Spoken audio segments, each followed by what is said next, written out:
የኢትዮጵያውያኑ ሞት በደቡብ አፍሪካ እንደቀጠለ ይገኛል። በሳይበር ኃላፊዎች ላይ እርምጃ ሊወስድ እንደሚችል ተገለጸ። በድሃ ስም የከበሩ አመራሮችም በእስራት ተቀጥተዋል። ከአረብ ኤምሬትስ አስደንጋጭ ዜና ተሰምቷል። ሰላም ጤና ይስጥልን፣ እንደምናላችሁ ውድ የኢትዮጵያ ድምፅ ተከታታዮች። የኢትዮጵያ ድምፅ ለሚያዝያ 20 ቀን 2018 ዓ.ም ያዘጋጃቸውን የሀገር ቤትና የባህር ማዶ ዜናዎች ከይሳ ጀምሮ ወደ እናንተ የሚያደርስ ይሆናል። ከዜናዎቻችን ጋር አብራችሁ ትሆኑ ዘንድ በአክብሮት ጋብዘናል። ቀዳሚ ወዳደረግነው ዜናችን እንውሰዳችሁ። በደቡብ አፍሪካ ጆሃንስበርግ 3 ኢትዮጵያውያን ተገደሉ። በደቡብ አፍሪካ ጆሃንስበርግ ከተማ በሚገኝ አንድ የፈጣን ምግብ መሸጫ ምግብ ቤት በማዘጋጀት ላይ ባሉ 3 ኢትዮጵያውያን ላይ ጥቃት ተሰንዝሯል። 3 ኢትዮጵያውያንና 2 ናይጄሪያውያንም መገደላቸውን የሀገሪቱ ፖሊስና የኢትዮጵያ ኮሚኒቲ አባላት አሳውቀዋል።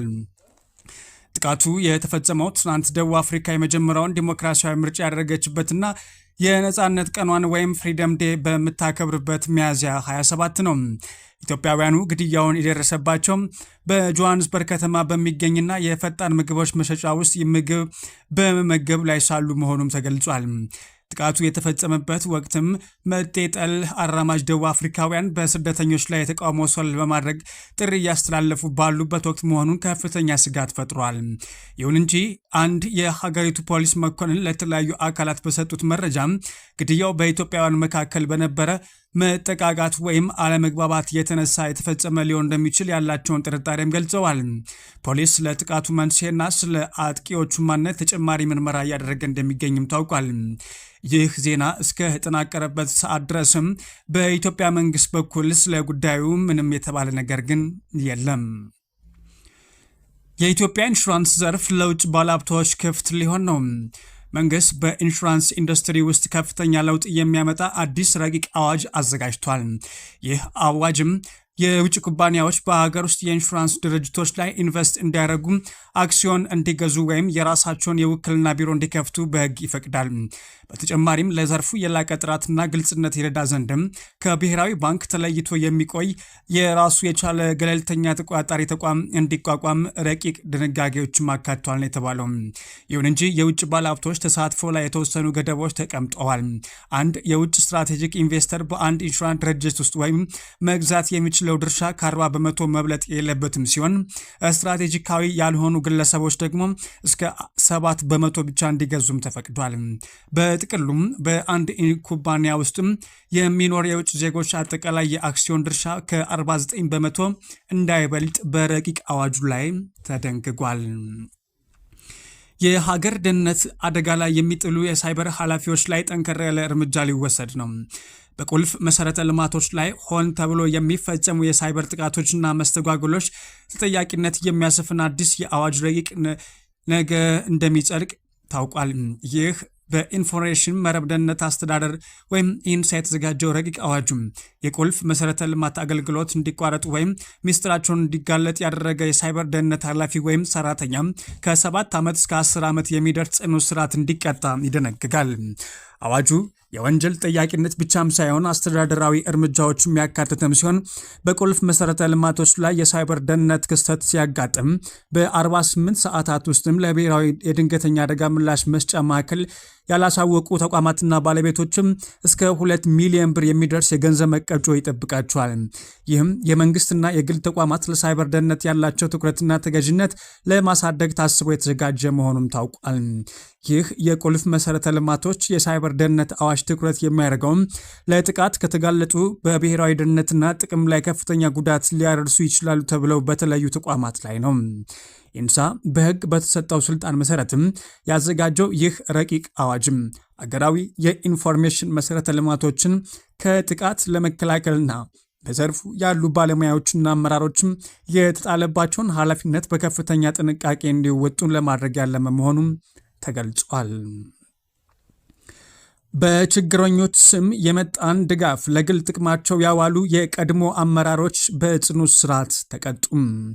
በደቡብ ኢትዮጵያ ክልል በኮንሶ ዞን ለተፈናቀሉ ዜጎች የመጣን ከ3.7 ሚሊዮን ብር በላይ ግምት ያለው የቤት ክዳን ቆርቆሮ ሸጠው ለግል ጥቅማቸው አውለዋል የተባሉ 3 የቀድሞ አመራሮች በከባድ እስራት ተቀጥተዋል። የዞኑ ከፍተኛ ፍርድ ቤት ዛሬ በዋለው ችሎት መሰረትም የቀድሞ የዞኑ ዋና አስተዳዳሪ አቶ ዳዊት ገበያውና የግብርና መምሪያና የአደጋ ስጋት ስራ አመራር ኃላፊ የነበሩት አቶ ገደኖ ካዋይታ ላይ ጥፋተኝነታቸው አረጋግጦም የቅጣት ውሳኔ አስተላልፏል። ፍርድ ቤቱ በሰጠው ውሳኔ መሰረትም አንደኛ ተከሳሽ አቶ ዳዊት ገበያው በ20 ዓመት ጽኑ እስራትና በ25,000 ብር መቀጫ ሲቀጡም፣ ሁለተኛ ተከሳሽ አቶ ገደኖ ካዊታ ደግሞ በ13 ዓመት ጽኑ እስራትና በ20,000 ብር የገንዘብ መቀጫ እንዲቀጡም ተወስኖባቸዋል። አመራሮቹ ከጅግጅጋ ጉምሩክ የተሰጠን ድጋፍ ለተጎጂዎቹ ከማድረስ ይልቅ ለግል ጥቅማቸው በመዋላቸውና የቀረበባቸውን የሙስና ወንጀል ክስ መከላከል ባለመቻላቸው ይህ የጽኑ እስራት ቅጣት እንደተላለፈባቸው የዞኑ ኮሚኒኬሽን መምሪያ አሳውቋል። አድማጮቻችን የኢትዮጵያ ድምፅ ዜናዎችን ነው በመከታተል ላይ የምትገኙት። አሁን ደግሞ ከውጭ መገናኛ ብዙሃን ወዳገኘናቸው ዜናዎቻችን እንለፍ። የተባበሩት አረብ ኤሚሬቶች ከኦፔክ አባልነቷ መውጣቷን አሳወቀችም። በዓለም አቀፍ የነዳጅ ገበያ ላይ ትልቅ ለውጥ ሊያመጣ የሚችል ድንገተኛ ውሳኔም ተሰምቷል። የተባበሩት አረብ ኤሚሬትስ ከነዳጅ ላኪ አገራት ድርጅት ወይም ኦፔክ አባልነቷ በይፋ መውጣቷም አሳውቃለች።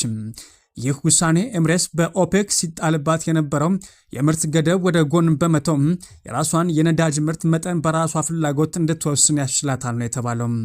አገሪቱ የምታመርተውን የነዳጅ መጠን ለመጨመር ማሰቧም በዓለም አቀፍ የነዳጅ ዋጋና በኃይል አቅርቦት ሚዛን ላይ ከፍተኛ ተጽዕኖ ይኖረዋል ተብሎም ይገመታል። ምንም እንኳን ዝርዝር ምክንያቶች በይፋ ባይገለጹም እርምጃው አገሪቱ ያላትን ኢኮኖሚያዊ አቅም ለማሳደግና በነዳጅ ገበያው ላይ ያላትን ተጽዕኖ ለማጠናከር ያለም እንደሆነም ተንታኞች ይናገራሉ። ይህ ታሪካዊ ውሳኔ በዓለም አቀፍ ባለሀብቶች፣ በፖሊሲ አውጪዎችና በነዳጅ ባለሙያዎች ዘንድም ከፍተኛ ትኩረት ስቧል።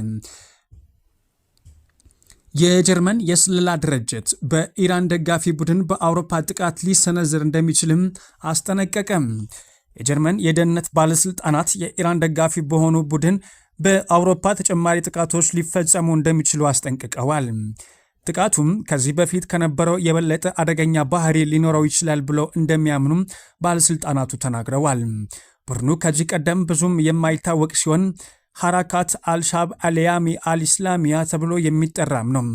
ይህ ቡድን በፈረንጆቹ መጋቢት 9 ጀምሮ በአውሮፓ በሚገኙ የእስራኤልና የአሜሪካ ተቋማት ላይ በርካታ ጥቃቶች ያደረሰም ሲሆን በአብዛኛው የእሳት ቃጠሎ ጥቃቶች ፈጽሟል ሲል በጀርመንኛው ምህጻሩ ወይም BFV የተባለው የጀርመን የደህንነት ተቋም ሃንደልስ ብላንት የተባለው ጋዜጣ ዘግቧል።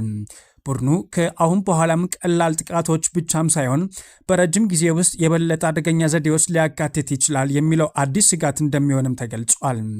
ይህ ማለት ቡድኑም ወደፊት የሚሰነዝራቸው ጥቃቶች ፈንጂዎች ወይም የጦር መሳሪያዎችን ሊጠቀም እንደሚችል ዘገባው አመላክቷል። ድርጅቱ ስለ እንቅስቃሴው ለማሳወቅ የአከርካሪ ሸሪያዎችና የኢራን ደጋፊ የሆኑ የተለያዩ ማህበራዊ መገናኛ ዘዴዎች ይጠቀማል ሲል የስለላ ድርጅቱ ገልጿል። ቡድኑ በአውሮፓ የእስራኤል ተቋማትና የእስልምና ጠላቶች የሚላቸውን በግልጽ አስፈራርቷልም ነው የተባለው። ተንታኞችም እንደሚሉት ከሆነ የኢራን አብዮታዊ ጥበቃ አባላት ከቡድኑ ጀርባ ሊሆኑ እንደሚችሉም እያስጠነቀቁም ይገኛሉ። በሩሲያ የነዳጅ ማጣሪያ ቦታዎች ላይ የሚሰነዘረው የዩክሬን ጥቃት የዓለም የነዳጅ እጥረትን እያባባሰ መሆኑን ክሬምሊን ገለጸች። ዩክሬን በሩሲያ ነዳጅ ማከማቻዎች ላይ የሚሰነዝረው ጥቃት በዓለም አቀፍ ገበያዎችና የነዳጅ እጥረት እንደሚጨመርና ተጨማሪ አለመረጋጋት እንዲፈጠር አድርጓል ሲል የሩሲያ ቤተ መንግስት የሩሲያ መገናኛ ዘዴዎችን አክሎ RNA የዜና ወኪል ጠቅሶ ሮይተርስ የዜና ምንጭ ዘግቧል።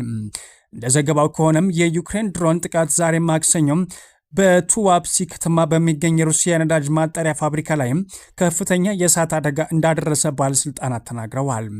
የሩሲያ ባለስልጣን ወይና የሩሲያ ፕሬዝዳንት ቭላዲሚር ፑቲን አክለው እንደተናገሩትም የአደጋ ጊዜ ሚኒስትሩ ወደ ቱዋፕሲም በመብረር የእሳት አደጋ መከላከያ ጥረቶች እንዲቆጣጠሩ ማዘዛቸውንም በዘገባው አመላክቷል። የማሊ መከላከያ ሚኒስትር በድንገተኛ ጥቃት ተገደሉ። በባማኮም ከፍተኛ ውጥረትም ነግሷል።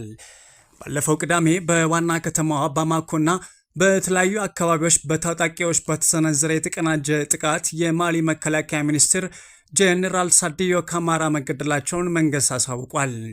ሚኒስትሩ የተገደሉት በመኖሪያ ቤታቸው ላይ በደረሰ የአጥፍቶ ጠፊ የቦምብ ጥቃትና ከዚያም በተከተለ የተኩስ ልውውጥ ሲሆን በደረሰባቸው ከባድ ጉዳት ሆስፒታል ከገቡ በኋላ ነው ሕይወታቸው ያለፈው ሲል መንግስት ገልጿል። ይህ ክስተትም ሀገሪቱን በበላይነት ለሚመራው ወታደራዊ ጁንታ ከፍተኛ ድንጋጤን የፈጠረም ሲሆን ከመንግስት ጎን ቆመው ለሚዋጉ የሩሲያ ወታደሮችም ትልቅ ፈተና ሆኖባቸዋል የተባለው።